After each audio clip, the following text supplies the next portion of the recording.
I'm the clinical director here at Baca Heart. Thank you so much for coming out this evening. We're going to be talking about ABA in the schools a little bit. Obviously, there's a whole bunch that we can talk about, and we only have a little bit of time. So we'll talk a little bit about ABA and the transition process and how we can all work together with that one. So I know most of you in the audience, but there's some people I don't know. So I just want to kind of get a feel. So how many people here are parents of children with special needs? Perfect. Thanks. And we have school personnel. Perfect. We have our whole lot. Perfect. Fun. And we have teachers, admin, SLPs. A little bit of everything, yeah. A little bit of everything. So, sorry, we have teacher, SLP. I'm actually a Western student Fun. and working in Van Buren schools in Michigan. Fun. So. Did I meet you at Western?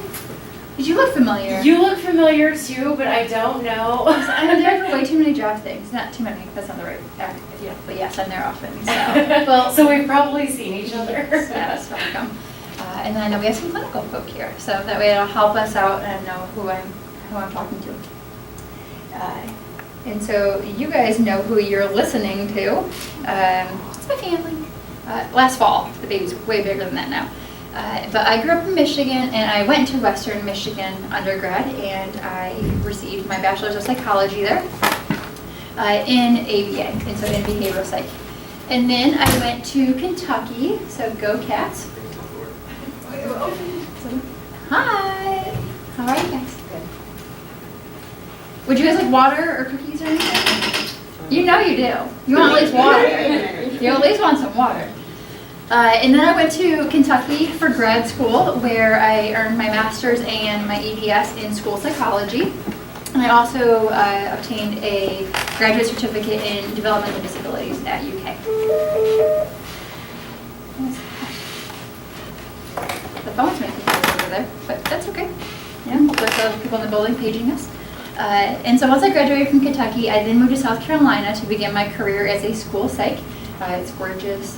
The water down there is amazing. Big cockroaches, ignore them. But other than that, it's a beautiful state. And shortly after I was there as a school psych, I realized for me to do what I wanted to do in the schools, I needed some other letters behind my name. When I moved down there, I was doing a lot of testing and placing for special ed. I was doing a lot of IQ testing, achievement testing, which is needed, but not very fulfilling when you have this background in ABA and you understand what interventions can do. And so to become a board certified behavior analyst, I needed more schooling and I needed supervision, so I started that process. And as I was in the middle of that, my director of special ed made a poor decision on her part. She didn't realize this was going to happen, but she sent me to a training to learn about the VB map. I was on the autism team, and Mark Sundberg was coming to Columbia, South Carolina to do a training on the VB map. So at this point, I had been married for 2 weeks, so I made him go with me. I was like, hey, I'm in a hotel for 2 days. Let's go over there. And it's a 2-day workshop. Normally if anybody's been in a workshop, they're usually pretty tedious. The entire time, I was just riveted. What is happening? I learned all about verbal behavior, and I didn't learn any of that. I mean, I just went to Western, and I learned all about psych, and it was just insane. And I was like, oh my gosh, I need more of this in my life. And it was incredible. And so I asked Mark, I said, hey, where can I get supervision that can teach me all of this? And at that point, Mark was working in a school out in California. And I said, I'll move to California. I'll work with you. I don't care. And he was like, don't do that because my director of special ed, if it's a new director, I might not be in that school anymore. He's like, don't move to California. He said, however, my brother has a center in Indiana. And so my husband picked me up at the conference that day, and I said, what about Indiana? He said, absolutely not. We are not moving to the Midwest. Okay, check. Got that. I grew up in Michigan, so I don't mind the snow. It's fine with me. He does not like the snow. And so we, kept doing some, research, and honestly, it just kept coming back. There were only 2 companies in the whole entire country that were worth moving for, that provided the quality of ABA. One was Baca here in Indiana, another one was in New York. And so my husband, being a saint, he started looking around and realized that his job hunt would be easier in Indiana. So in August of 2012, we moved to Indianapolis, and where I became a technician, a behavior therapist. down at Baca Prep, one of our locations down there. Did that for a while, and then I became the Director of Extended Services. And that program, because of my experience in the schools, most of my kiddos down there were part-time. And so they went to school during the day and they came to us in the evenings just to work on some splinter skills that they needed help with. Or we did home therapy or community stuff. Did that, and then a few years ago, the director up here at Baca Heart decided to go pursue, PhD. And so I came up here as interim just to help out. I remember Stacy, approaching me on this one. This is Stacy Price, everybody. She's the director of operations for Baca. And she approached me about it. And I said, look, I can help you guys out for a little bit, until, while this job hunt, goes on. So I decided, once a week, I drove up here and stayed in a hotel. So 2.5 hours up 31 and 2.5 hours back. So after doing that for 8 months, they convinced me to move, which was great. And so, and I just fell in love with it up here. So 2 years ago, my husband and I moved to Michiana. In the meantime, that little thing came out. Look how cute he is. And so we've been here. And so that's a little bit about me and my story. And I think it is unique with the school background. And for those people who do know me, my passion really is to get ABA into the schools. And we're going to talk a little bit about what that could be in a minute. A little bit about Baca, for those of you who do not know. Baca was founded in 2009 by Carl and Devin Sundberg. So again, Mark said, my brother has a clinic. So there we are.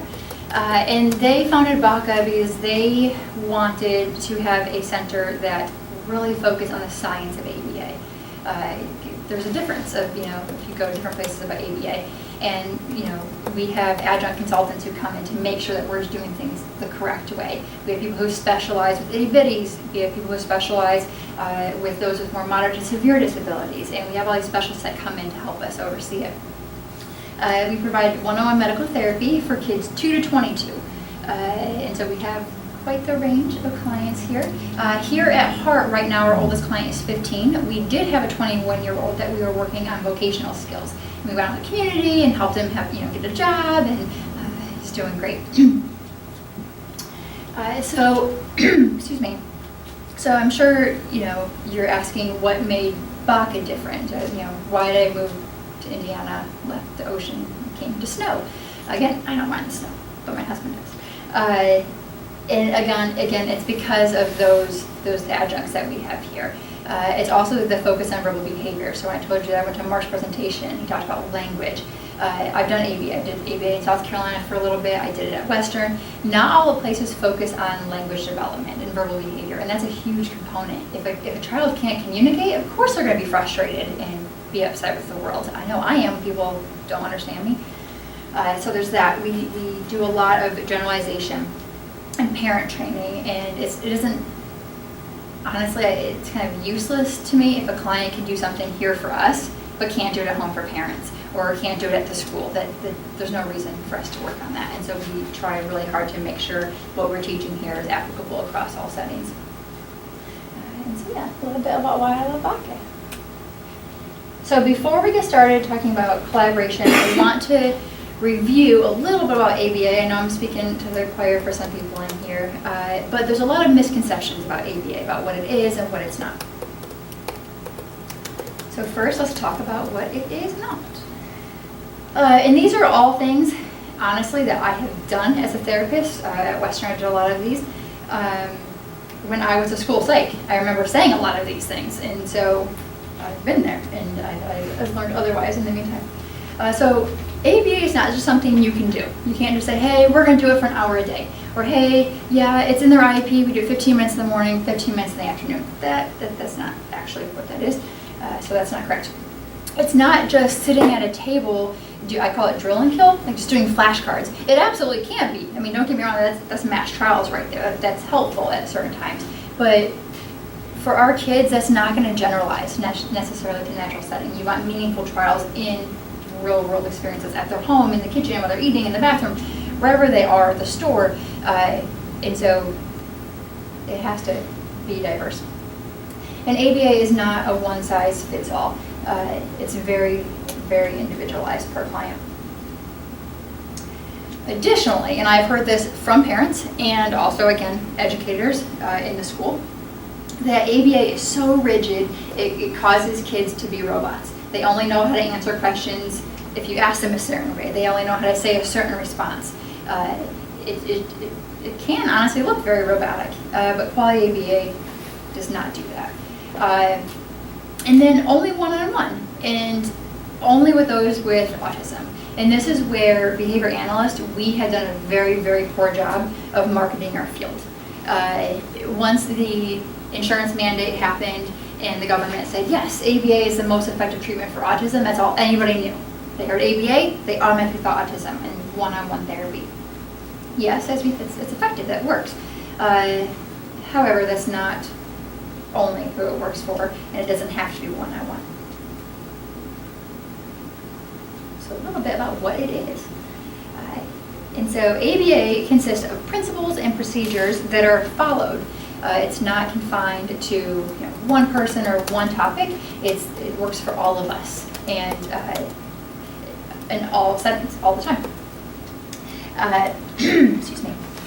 Again, ABA is individualized to fit each person's needs. We have kids here who, honestly, their BB-MAP scores may look very similar, and you go work with their programs, they are night and day different, because what that child's specific skill set is and how they learn is completely different than this child. It is a great way of teaching across all environments, again, for every individual. And especially the environments where it's going to be used. So I mentioned that a little bit earlier about natural environment training. Yes, you can sit at a table and show a child flashcards of different foods and a fridge and things. How about you just take them to the kitchen and teach them there where they're going to use those skills. That's going to be important. Job skills. And so I said we had a 21-year-old here. We worked on some skills here, but it wasn't going to be effective until we went out into the vocational setting and got him there. So ABA is something many people do naturally without even realizing it. And it's interesting that people, how do I want to word this, without any training, they can implement these procedures. I remember I was doing a parent tour and I was giving this spiel about ABA 101. And this dad, he said, that's just parenting. And I said, you're right. I said, that's good parenting. That's absolutely right. I have walked into classrooms in multiple states and have seen teachers absolutely doing ABA. They have no idea what they're doing. They don't know the terms, but they have amazing classroom management, and they know how to shape behavior and fade their prompts, and they know how to reinforce things, and it is beautiful. They've never had a day of a class of ABA. And so it's something, it really is, once you learn it, the lingo's a little bit different, but it's great. Everybody loves it. ABA also breaks down tasks into smaller components. This is a huge thing that's important, why we are so successful with our kids. And so depending on the kid, again, you might have to break down brushing teeth into 20 steps for some kids. Other kids, they can just watch you do it and they're going to go on their way. Or other kids can learn how to talk just by observing you. Other kids are going to need thousands and thousands of trials. And so that's where we analyze each individual need and we break it down to what they need to be successful. And of course, as I said before, it can be implemented one-on-one. It can be implemented in classrooms. Honestly, large companies who are really successful use these exact same principles to keep staff retention, to improve that, to improve staff morale. These exact same principles work with everybody. I do it with my staff. I'm sure Stacy, does these principles with me, to reinforce behavior. I have a toddler at home. I absolutely use these exact same principles with him. I have a cat, exact same thing. I do it on myself. Here's a side note, there's can I tell this story? 2 team supervisors and myself, we've been really trying to get ourselves motivated to work out daily. And so we now have a calendar in their office, and that's, for some of us, because if we don't work out, we can't sign it. That's a little embarrassing, everybody else has their initials on there. And so there's those contingencies. And so we all use these principles to motivate ourselves. And so once you know ABA, you can't go back. It's amazing. So that's all general stuff about ABA. The specifics. We all do things for four main reasons, all of us. I know you guys would say, that's not true, there's all kinds of reasons. Well, yeah, there's four. For all humans and all animals, I know it sounds crazy, but we have four main functions of behavior. We do things from attention from other people. If you guys weren't attending to me right now, and you guys all walked out, I probably wouldn't be standing here. It'd be a little awkward. You call people. Again, my cat will meow to get my attention. My toddler does all kinds of things for my attention. We have kids that do all kinds of things for attention here. I mean, all those children, you know how that goes. Another function of behavior is to get access to items. And so this could be something as simple as I got up to get myself a cookie earlier, or I asked somebody to give me a cookie, or it's always great when you're in the store and you see a toddler freaking out because they really want that toy. You know, that's how they get it, right? They're doing these things to get access. Escape or avoid, another reason why we do things. We see a traffic jam up ahead, right? We're going to try to veer around it. We have a headache. We take Tylenol. You don't want to do work, so you get on your phone and get Facebook out. You all do that. I know you do. I'm not the only one. I never did that work, Stacey. Just kidding. Our kids, if they don't want to do something, they're going to let you know, right? They're going to throw a tantrum. They might hit you. They might bite you. They're going to elope. About once a day, we hear Cody, and they're somewhere in the hallway because they don't want to do what you just asked them to do. Another function of behavior, another reason why we do things is called self-stimulation. We all do these. This doesn't require anybody or anything. Our behaviors look different, though, than children with disabilities. Our behaviors might be, I know people will crack their knuckles all the time, or my husband whistles. He doesn't stop. He's really good at it, so it's not that annoying, but all the time he whistles. Some people bounce their leg up and down all the time, just different behaviors that we all do. Our kids are a little bit more noticeable, and this is where some of our clients, they might script, and they just can repeat phrases over and over and over again. Movie lines, books, something they heard, they can echo you, or they might hum, or they might sing, they might flap, they might clap their hands. It all depends. So we all have these behaviors. They're just look a little different. So this all ties in. This is what we do here. So ABA is analyzing why something happens. So we look at a behavior and we say, okay, what are they doing it for attention? Doing it to get something? Are they doing it to escape? And what is maintaining that? What's reinforcing that? So if the behavior is maintaining or increasing, it's being reinforced.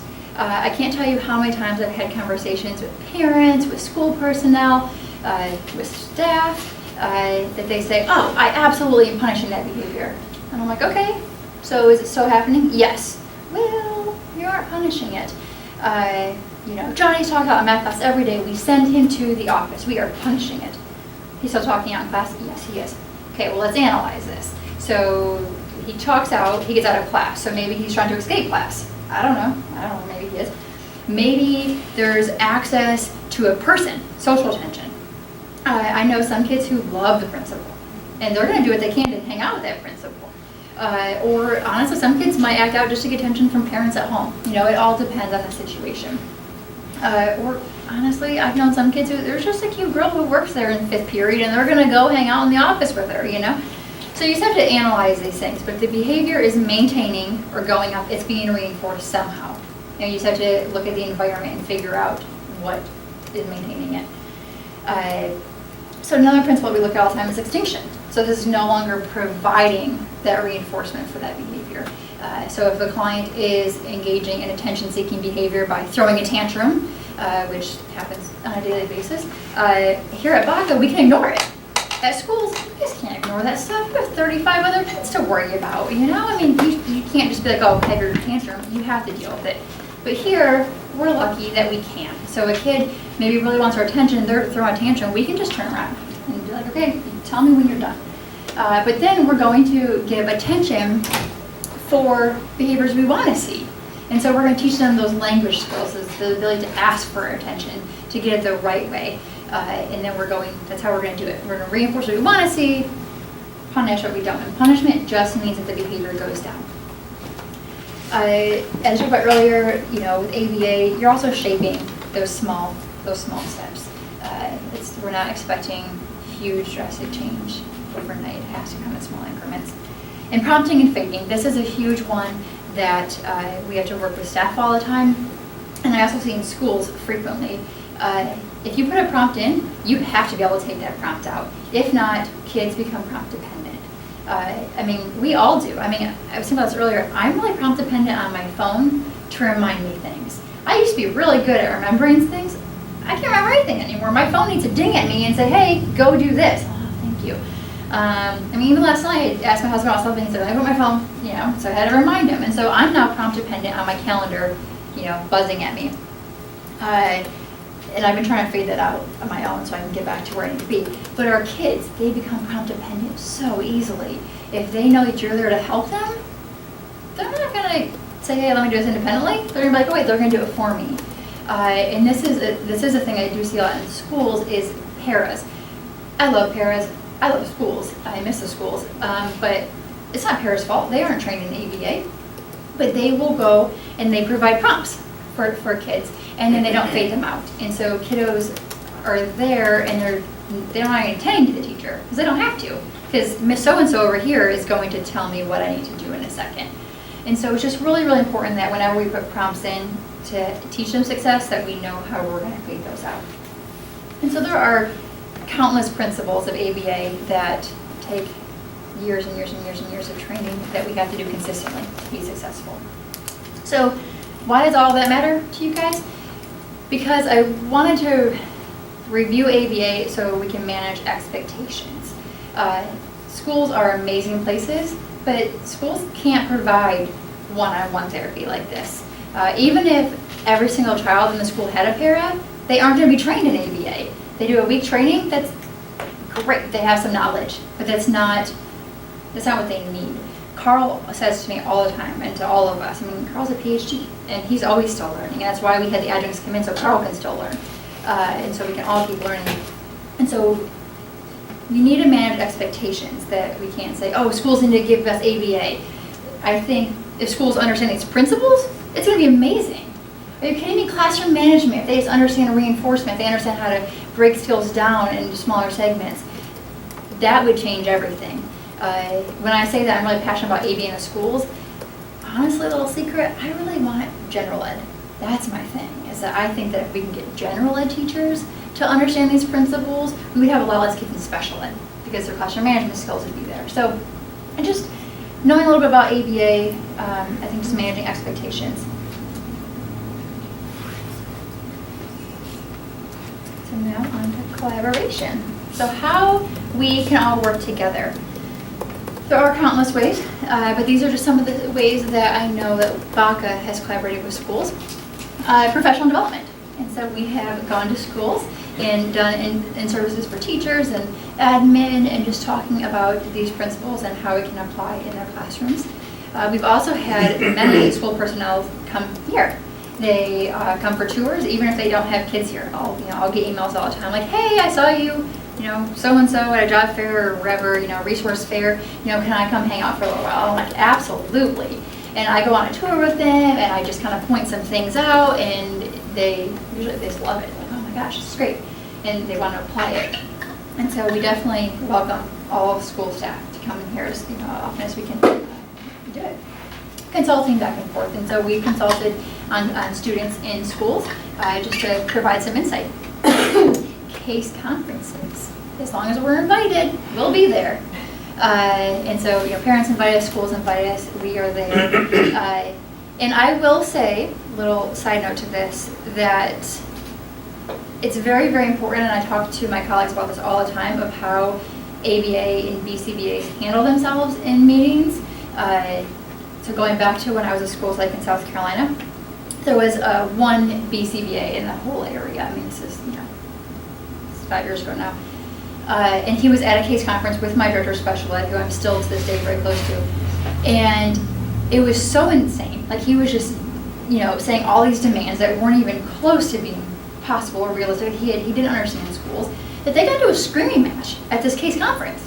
And how awkward is that? And so, of course, she hates behavior analysts at this point. And I'm like, well, I'm going to be one. Don't hate me. And so, when we attend case conferences, we as behavior analysts in the ABA world, we, again, have to manage our expectations, and we have to tell our parents to manage our expectations. And so we have to work together on that one. And I know Baca does a great job with this, and especially up here, I'm a little biased towards my team supervisors up here, my BCBAs, but they do a great job of going to case conferences and working with the schools, and not just coming in and bulldozing over, because that's going to get us nowhere. We have also been there, schools, doesn't happen frequently, but schools have at times determined that Baca is a more appropriate placement for students than their setting. And so they have worked with us to have students come here to receive services if it's more appropriate. And then of course, we collaborate working on with transitions. This happens all the time, and we are really excited when our kids get to transition out. All right. So when do we transition? I know this is always a question that we get pretty frequently. When the least restrictive environment, the LRE, is no longer here. And something for parents to keep in mind as well, that least restrictive environment isn't just, oh, it's least restrictive, it's where they are successful at. So even though we are pretty restrictive here, we're one-on-one, if this is where a client or an individual needs to actually acquire skills, this is the LRE. It doesn't mean a general ed setting.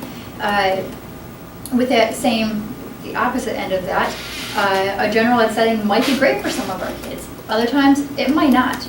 They could be sitting in there all day, but if they're not going to gain a single skill, that's not the least restrictive environment for them, and that's not appropriate for them. So when we transition out, it's because they've met their foundational skills here, and we do believe that they are ready to go out. Insurance. This is always a sad one, but most of our clients here are funded by private insurance companies.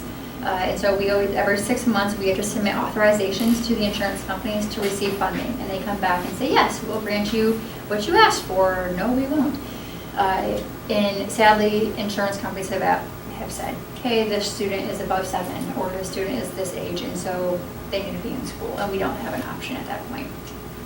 Another reason why we would do it is for parents' choice. You know, parents might say, hey, you know what, at this point, it's better for our family to have them go to the school. And so what does this look like? So time frame, it does vary per individual. If it were a perfect world, this would usually happen over months. It really would. It would, us talking to the school and schools talking to us, and then them coming to see them, and it would be a process. Have we done transitions within 2 weeks? Absolutely. Is it ideal? Certainly not. But we can do what we need to do. But preferably, it's a drawn-out process. That way we can ensure it's a smooth transition for everybody. Also, we've done it to where we've had clients that are here, and then we taper services off. And so maybe, they're here 5 days a week, and then we do it so they're only here 3 days a week, they're at school 2 days a week. And then, it keeps going from there. Or they're here, they're half day, they're here half day. It depends on the client. Then we've had other ones where it's just a all or nothing. Hey, look, they're good to go. So you know what? We're going to go help them get in school, and that's where they are, and they don't come back. So that happens as well. And so we always prefer to send staff if we can. There's very rare instances where a client might not need staff to go with them, but frequently we would like to be there at least for part of it. And we've had it where staff go for the full day to school, and because the child needs that extra support, they need the familiar person around, and then that way the ABA staff can be there to also work with the school and help train them. And so we've done it that way where the staff's there a full day. We've done it part day where staff is like, hey, we're just going to come in for 2 hours, invade your space, and come back out. Or we've done it to where we don't really need to come into your classroom at all. We just are going to attend those meetings and help get the IEP set up and go from there. Factors that impact all of these decisions, first and foremost, always medical necessity. Some of our kids, they really do need that long transition. They do need us there all the time. They need a lot more services for the transition process. Other kids don't. Again, it goes back to insurance sometimes, what they will and will not allow. Typically nowadays it's nice if once insurance realizes that you're trying to transition to the schools, they're actually likely to help pay for that. And so, hey, yeah, we'll pay for staff to go with him or her to the school. 5 years ago, that was not the case. If we even told the insurance company that you were in the school, they wouldn't reimburse anything. But now they're realizing, oh wait, if we reimburse this for a few months, then we're done. And so they're kind of a little bit more wise to that. So again, factors that impact us is staffing. We always do everything we can to ensure that we can send staff if it's needed to the school. But we have to look at our staffing concerns here too and what we can deal with and how long the staff can be there.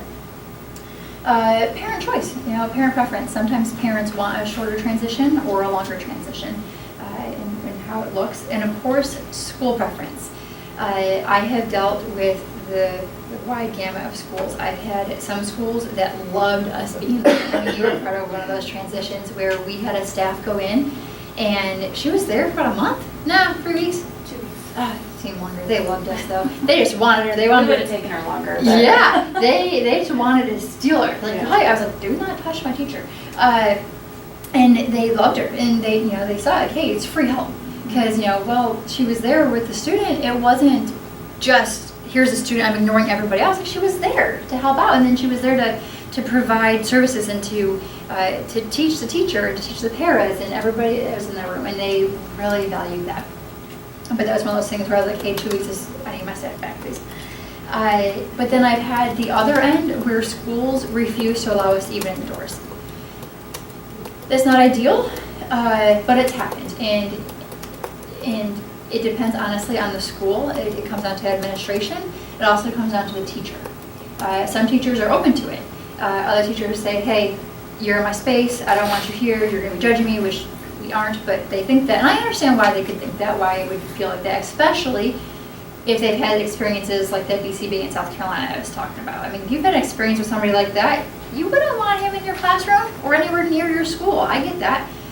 And so it all depends on the school, honestly, as well. So we're going to talk about roles. So parents. So when we come up to the transition time, it's very, very, very important that the parent contacts the school districts. This is up to the parents to do that. And I've had parents that say, hey, we actually live in this school district, but we aren't happy with this school district, like we know of their services or lack of services, and so they start shopping around. They tour schools. I've had one family recently who, probably toured at least 4 or 5 different schools just to see what would be the best fit for her child. And that goes with, the culture of the school, the climate, the resources that they have, the teachers there. Honestly, you as parents, you know this. You're going to walk in and say, hey, I get a good vibe, or no, I don't. And so that's very, very important that parents take the initiative to do that. And then once you have chosen your school, connect us. And so you would send off a release of information to the school and we can talk. Do your homework. As a parent, you are your biggest advocate for your child. And the more you know your rights, the better chances you have of them succeeding. And there are many resources out there for you. Just a few that I've had listed here. InSource. We have a representative from InSource. This is a free parent advocacy group who they are here to help parents. We've had InSource at many of our case conferences because InSource are experts on schools and special ed law. And so please, please, please use that resource if you need it. Ask, which is about special kids. This is another parent-run group of parents with children with disabilities, and they are also here to help you out and walk you through processes. And then just a book that we recommend, and I actually have this in my office. I meant to bring it. I apologize. I need it at the end. But How to Collaborate with Your School District Without Compromising Your Child. And so that's just a good book to read to help you navigate that process. Because again, as a former school psych and a school employee, if a parent comes in guns a-blazing and really rude and just ugly, I'm going to do what I can as it's the law to help your child, but it's going to be a lot harder to work with you. And this is how it is anywhere. I mean, guns blazing anywhere. But you need to know your rights. You need to stand up for your child. You need to know special ed law. I can't even tell you how many times I've had parents over the years tell me things and I'm like, that's illegal. And they didn't know that. And it's not that, honestly, it's not that the school district was trying to do anything bad at all. It just, some things happen sometimes. And, maybe just one special ed teacher was doing it the wrong way or whatever it may be. But the parent didn't know that. And so you need to make sure as a parent you know the law, know what your rights are. But then, be nice to the school. I had another parent, a family actually, that as I helped them with their transition. I'm not saying you have to do this, but every case conference, she brought cookies into the case conference. She's like, here you guys go. And it was just, everybody loved her. They're like, ooh, the cookie mom's here. And, it made the case conferences really nice. And so, the school's role. Of course, schools need to collaborate with the parents, with us, just to find the best placement. Again, I told you about how that parent recently toured, 3, 4, 5 different schools. Somebody from the special ed office went with her. They organized that, and they were so great at doing that.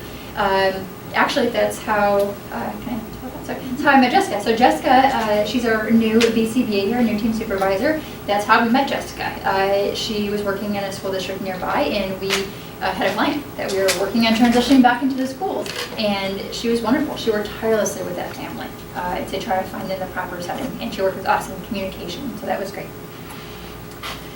We highly recommend that they come observe at BACA. And so if you have the person that's in charge of coordinating services for you, have them come see your kid. Say that. Say, hey, look, once you come see Johnny at BACA, you'll have a better idea of what Johnny might need. And so please request that they do that.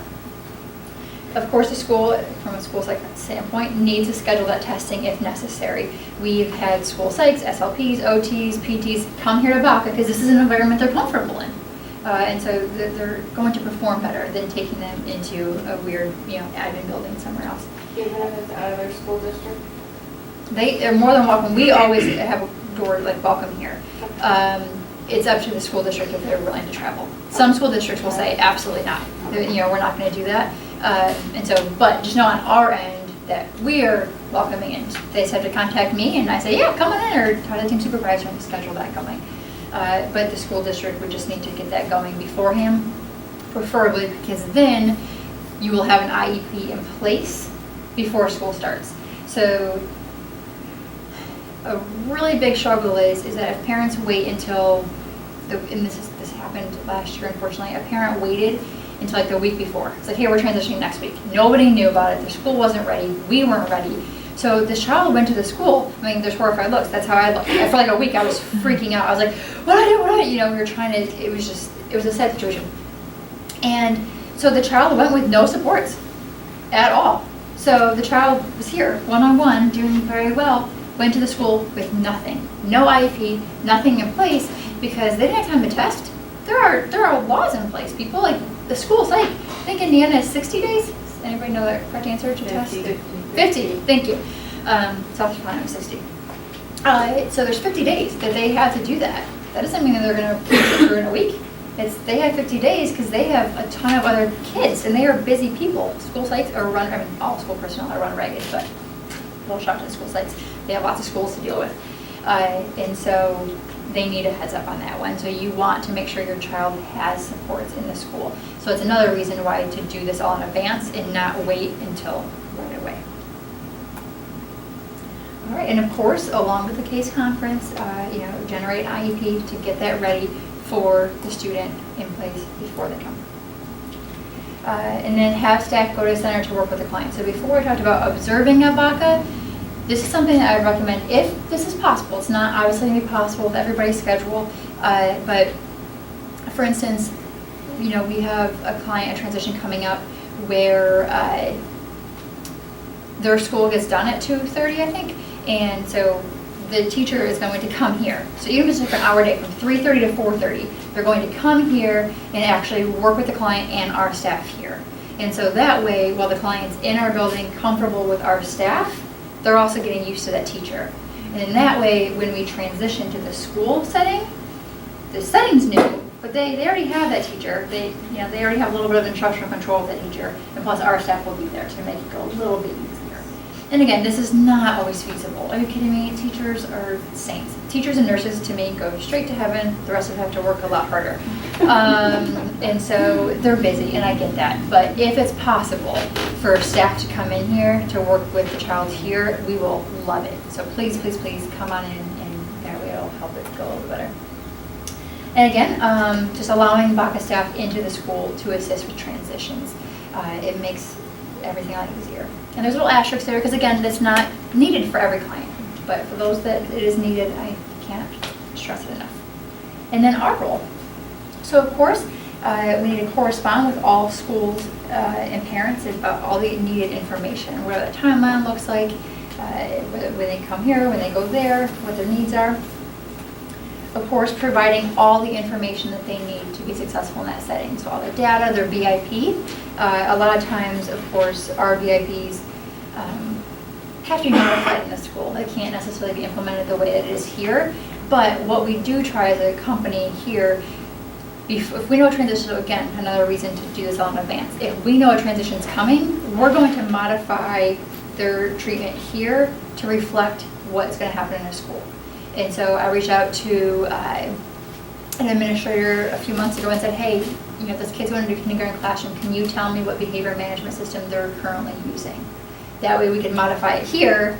And so, you know, this client's like, oh yeah, I already know this. And so when they go to school, it's not this whole, you know, craziness around them. And so we always try to work together.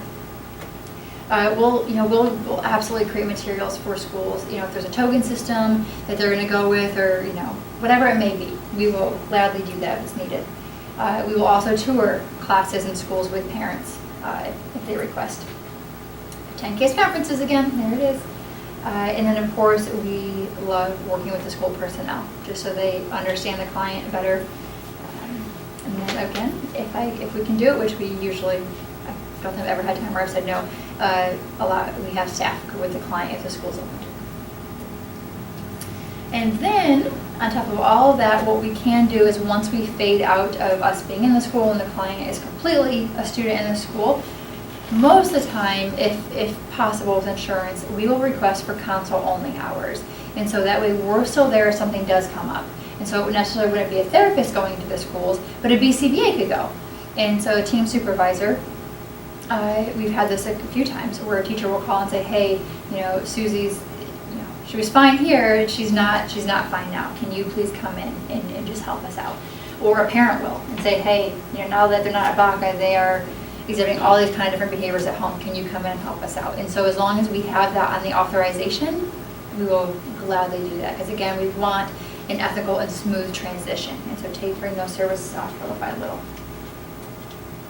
And again, every kid's different. So that's what I have for you. Do you have any questions? There's a lot of information.